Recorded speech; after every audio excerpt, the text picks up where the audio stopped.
Hello students, मैं विशाल गुप्ता आपका teacher. आज मैं आपको क्लास 12 सब्जेक्ट अकाउंटेंसी के chapter dissolution of A partnership firm from the book of T S Grewal का क्वेश्चन नंबर 34 कराने जा रहा हूँ। स्टूडेंट्स, ये है मेरे पास बुक टी एस ग्रेवाल की +2 की अकाउंटिंग फॉर पार्टनरशिप फर्म का वॉल्यूम नंबर 1, जिसका एडिशन है 2021। ठीक है जी। तो इसका 33rd क्वेश्चन मैं अभी आपके सामने रीड करने जा रहा हूँ। 33rd क्वेश्चन में ध्यान से देखिए। यहाँ लिखा हुआ है Ashok Babu and Chetan are partners in a partnership sharing profits in the proportion of 1/2, 1/3, 1/6 respectively. They dissolved their partnership on 31st March 2021 when the balance sheet of the firm is as under. इसमें creditors bills payable loan by Babu partner का loan है, और तीनों के Ashok Babu and चेतन के capital account तो दिए हुए हैं, उनके करंट अकाउंट के बैलेंसेस भी गिवन है। ठीक है, तो ये इंटरेस्टिंग केस है। करंट अकाउंट का अब हमें क्लोज करना पड़ेगा उनके कैपिटल अकाउंट में ट्रांसफर करके। और इधर बैंक का बैलेंस है, debtors, stock, machinery, investment and freehold property है, और total of the balance sheet बन रहा है 2,45,500। आफ्टर दिस एडजस्टमेंट गिवन है। एडजस्टमेंट के बाद उन्होंने हमें बताया है कि क्या बनाना है। लास्ट लाइन पढ़िए, prepare realisation account, partners capital account, ठीक है जी, और बैंक अकाउंट बनाने को बोला है। और साथ में हमें लोन अकाउंट भी बनाना होता है जब पार्टनर का अपना लोन अकाउंट होता है। ठीक है जी। तो चलिए, अब सबसे पहला हमारा जो स्टेप होता है वो क्या होता है कि बैलेंस शीट को ब्लैंक करना। तो हमेशा की तरह इस बार भी हम वही करेंगे। सबसे पहले मैं लायबिलिटी साइड को ब्लैंक करूंगा। तो इसमें सबसे पहले क्या है, बाय क्रेडिटर्स। तो क्रेडिटर्स कितने रुपए के हैं बेटे, बताइए? 20,000 रुपये के। उसके बाद क्या है, बाय बिल्स पेबल। आपने बिल्स पेबल यहाँ पे लिख लेना है। ठीक है जी। बिल्स पेबल कितने का है, 25,500 का। कितने का, 25,500 का। उसके बाद loan by Babu. Loan by Babu क्या चीज़ है, यहाँ आ जाएगा बाय बैलेंस ब्रॉड डाउन। ठीक है, 30,000 का। ओके जी। उसके बाद कैपिटल अकाउंट के बैलेंसेज हैं। कैपिटल अकाउंट के बैलेंसेज हैं, हमें यहाँ पे ट्रांसफ़र कर देने हैं। और ये आ जाएगा बाय बैलेंस ब्रॉड डाउन। कितने का है, अशोक का 70,000 का, और इसका 55,000 का, और चेतन का 27,000 का। और करंट अकाउंट के बैलेंस देखो, क्रेडिट बैलेंस है तो करंट अकाउंट को डेबिट कर देंगे और कैपिटल को क्रेडिट कर देंगे। तो इसलिए बाय करंट अकाउंट के बैलेंसेस यहाँ आ जाएंगे। करंट अकाउंट उनके अपने रिस्पेक्टिव नाम से। तो अशोक के पैसे यहाँ ट्रांसफ़र हो जाएंगे, बाबू का 5,000 रुपये यहाँ ट्रांसफ़र हो जाएगा, और चेतन के पैसे हम यहाँ ट्रांसफ़र कर देंगे। ठीक है जी। तो चलिए, इसके बाद हम क्या करेंगे, बैंक अकाउंट का बैलेंस यहाँ लिख लेते हैं। तो बैंक अकाउंट का बैलेंस कितना है, बैलेंस कितना है, 7,500 रुपया। ठीक है, और वो सारी एसेट्स अब यहाँ ट्रांसफ़र कर लेंगे एक एक करके। सबसे पहले है to debtors. To sundry debtors में कितने पैसे हैं, सन्ड्री डेटर्स लिख लेते हैं यहाँ पे। डेटर्स, सन्ड्री डेटर्स कितने, 58,000 के। उसके बाद क्या है हमारे पास, स्टॉक कितने का है, 39,500 का। स्टॉक कितने का है, 39,500 का। उसके बाद क्या है, टू मशीनरी कितने की है, हाँ जी, मशीनरी है 48,000 की। और उसके बाद इन्वेस्टमेंट कितने की है, इन्वेस्टमेंट आपके पास 42,000 की है। इन्वेस्टमेंट कितने की है, 42,000 की। और लास्ट में क्या है, to freehold property. Freehold property, तो इसका बैलेंस भी हम यहाँ पे लिख लेंगे, और वो आ जाएगा 50,500।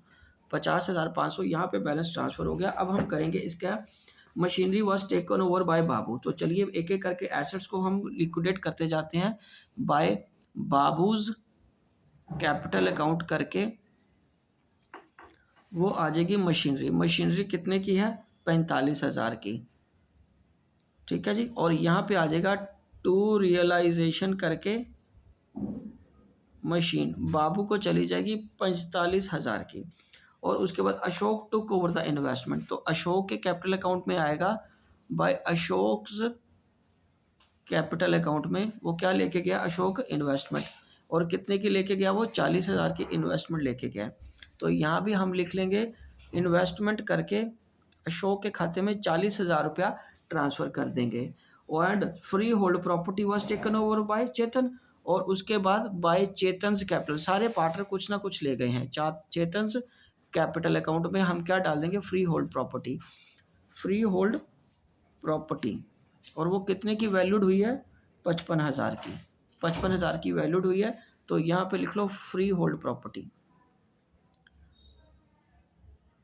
प्रॉपर्टी, ठीक है, ये चला गया 55,000 का इसको, चेतन को। उसके बाद the remaining assets were realised as follows, और बाकी फिर इसका मतलब पैसा कहाँ आया, बाय बैंक में। बैंक में हम डालेंगे, पहले आ जाएगा डेटर्स, डेटर्स कितने के गए हैं, 56,500 के, इतने पैसे रिकवर हो गए, और उसके बाद स्टॉक का हमें मिल गया है 36,500, ठीक है जी। तो ये दोनों एसेट्स के पैसे हम बैंक में भी ऐड कर देते हैं डेबिट साइड में, ठीक है। तो यहाँ पे आ जाएगा टू रियलाइजेशन अकाउंट करके, ये आ जाएगा डेटर्स, डेटर्स कितने के रियलाइज़ हुए हैं, 56,500 के, और स्टॉक कितने का रियलाइज़ हुआ है, 36,500 का, ठीक है जी। और उसके बाद यहाँ पे क्या आएगा, creditors were settled at a 7% discount to bank करके, क्योंकि इसमें सिर्फ सीधा फ्लैट 7% करना पड़ेगा, क्योंकि कोई मंथ या पीरियड नहीं गिवन, ठीक है। और एक क्रेडिटर्स में हमें फ्लैट 7% माइनस कर देना है, 20,000, 20,000 है ना, 20,000 में से 7% माइनस कर दो, 1,400 रुपया, और 18,600 की ये पेमेंट आ जाएगी। साथ के साथ इधर डबल एंट्री भी हम कर लेते हैं, बाय रियलाइजेशन अकाउंट करके क्रेडिटर्स कितने के आ जाएंगे, 18,600, 18,600 के आ जाएंगे। उसके बाद क्या है, office computer not shown in the books of account realise 9,000 का, और कंप्यूटर जो अनरिकॉर्डेड एक तरह का हो गया इस केस में, तो कितने पैसे मिल गए, 9,000 रुपया, और ये हम पैसा बैंक में भी डाल लेंगे। कंप्यूटर का पैसे मिल गए ना हमें 9,000, और वो हम इधर ऐड कर लेते हैं। उसके बाद क्या है, एक्सपेंसेस पे करे हैं आपने, एक्सपेंसेस भी हमने पे कर दिए हैं, एक्सपेंसेस पे कर दिए हमने कितने के, 3,000 के। और उसने बिल्स पेबल के बारे में कोई बात नहीं करी, तो बिल्स पेबल का भी हमें पूरे पैसा हमें लौटाना पड़ेगा, ठीक है जी। तो इसमें भी हम वही करेंगे, 25,500, ठीक है। तो चलिए अब इसका हमें क्या कैलकुलेट करना है, गेन कैलकुलेट करना है।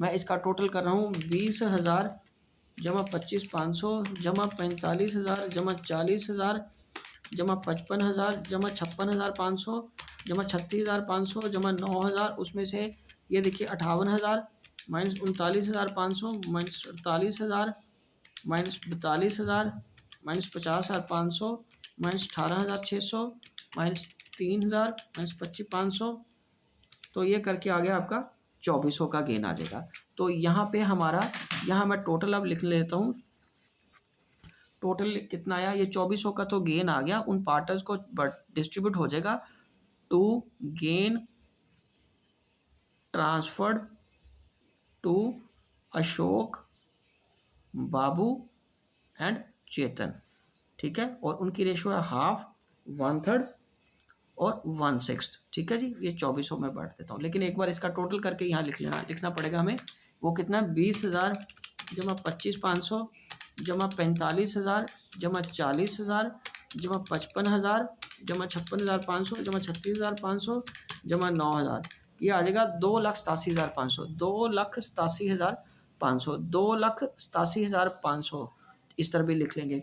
और ठीक है, और इसका भी टोटल एक बार चेक कर लेते हैं, 25,500 माइनस 3,000, 18,600, 50,500, 42,000, 48,000, 39,500, 58, ठीक है। तो ये पूरा आ गया। अब 2,400 को हमने उनकी रेशो में बांट देना, 2,400 डिवाइडेड बाय 2 कर दो तो ये आ जाएगा 1,200, कितना आ जाएगा 1,200, और 2,400 बटे 3 कर दोगे तो कितना आ जाएगा 800, और 2,400 बटे 6 कर दोगे तो कितना आ जाएगा 400। तो यहाँ पे आएगा बाय रियलाइजेशन अकाउंट, क्या आएगा, बाय रियलाइजेशन अकाउंट में प्रॉफिट करके हम लिख लेंगे 1,200, 800 और 400, ठीक है जी। तो अब हम क्या कर रहे हैं, इसका प्रॉफिट निकालेंगे, ये आएगा 30,400, तो इसका 55,000 है, इसका तो 55,000 है ना बैलेंस, 30,400 कम पड़ रहा है इधर, तो इसको पेमेंट करनी पड़ेगी, पैसा लेके उसको पेमेंट करनी पड़ेगी, मतलब वो पैसा लेके आएगा। तो 55,000 में हमें ये देखिए 55,000 है ना जो, उसमें से 30,400 माइनस कर दो तो वो पैसा लेके आएगा 24,600। तो उसको पैसा लाना पड़ेगा 24,600। तो अब ये साइड का टोटल बड़ा है क्रेडिट साइड का, तो हमें यहाँ पे 55,000 लिखना पड़ेगा। ठीक है जी। तो 24,600 बैलेंसिंग फिगर के रूप में चेतन को ब्रॉट इन करना पड़ेगा। अब यहाँ देखो ये कितना 80 और 81,200, 81,200 माइनस 40,000, ये आ गया आपका 41,200। इसको फाइनल पेमेंट हो गई, इसको अशोक को टू बैंक अकाउंट करके बैलेंसिंग फिगर कितनी आ जाएगी 41,200। उसके बाद क्या है 55 5 60, 60,800, 60,800 माइनस 45,000, ये आ जाएगा 15,800। तो पेमेंट इसको होगी 15,800 की, तो ये आ जाएगा 81,200 यहाँ लिख लेते हैं और 60,800 यहाँ लिख लेते हैं। ठीक है जी, ये आपका कैपिटल अकाउंट पूरा हो गया। अब अगले पेज पे आ जाइए, अगले पेज पे हमें इसकी पेमेंट करनी है। तो यहाँ पे क्रेडिटर्स के बाद यहाँ पे एक्सपेंसेस की भी पेमेंट रहती है अभी लिखने वाली 3,000, और ये बिल्स पेबल 25,500, और बाय अशोक्स कैपिटल करके कितना आएगा, हाँ जी अशोक्स कैपिटल करके कितना पैसा आ जाएगा, नीचे देखो 41,200, और बाय बाबूज कैपिटल अकाउंट करके कितना पैसा आ जाएगा 15,800, और यहाँ क्या आएगा टू चेतन्स कैपिटल अकाउंट करके, टू चेतन्स कैपिटल अकाउंट करके कितना पैसा आएगा 24,600, कितना पैसा आ जाएगा 24,600 आ जाएगा। ठीक है जी। हाँ, अब लास्ट में ये रह गया इसका लोन अकाउंट, कोई इन्फॉर्मेशन नहीं थी, तो इसका मतलब ये बैंक अकाउंट से पेमेंट हो जाएगा 30,000 रुपये का, तो ये अकाउंट भी क्लोज हो जाएगा। ठीक है जी, और इसकी पेमेंट हम यहाँ पे कर देंगे बाय बाबूज लोन अकाउंट, तो 30,000 यहाँ ट्रांसफ़र हो गया। ठीक है जी। तो अब यहाँ पे हम करेंगे इसका टोटल 18,600 जमा 3,000 जमा 25,500 जमा 41,200 जमा 15,800 जमा 30,000, 1,34,100, ये आपकी फाइनल फिगर आ गई 1,34,100। उसमें से अब इसका टोटल कर लो, तो ये भी सेम आना चाहिए 56,500, 36,500, 9,000 और 24,600, ये सारा बराबर आ गया 1,34,100 आ गया। ठीक है स्टूडेंट्स, ये आपका क्वेश्चन हो गया। अब एक बार मैं दोबारा आपको समअप कर देता हूँ सारा, ये देखिए रियलाइजेशन अकाउंट। ठीक है, इसमें बस एक नई चीज़ ये थी कि क्रेडिटर्स के बैलेंस आपको यहाँ ट्रांसफ़र करने थे, ये रियलाइजेशन का प्रॉफिट आ गया। उसके बाद ये कैपिटल अकाउंट बन गए, और जो करंट अकाउंट के बैलेंस थे वो हमने यहाँ पे ट्रांसफ़र कर लिया कैपिटल अकाउंट में, क्योंकि फर्म तो क्लोज हो रही है, तो सारा कुछ कैपिटल अकाउंट में डाल के ही हमने फाइनल पेमेंट कैपिटल अकाउंट से करनी होती है। ठीक है जी।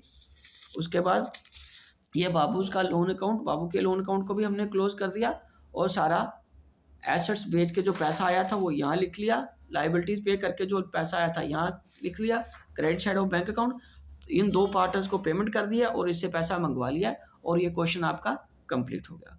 तो स्टूडेंट्स, इसी के साथ ये क्वेश्चन कंप्लीट होता है, और मैं ये वीडियो भी यहीं कंक्लूड करता हूँ। आई होप कि आपको अच्छी तरह समझ आ गया होगा। आप अगली वीडियोज़ के लिए मेरे चैनल को सब्सक्राइब कर लीजिए और बाकी क्वेश्चन वहाँ से देखते रहिए। ओके जी, डन।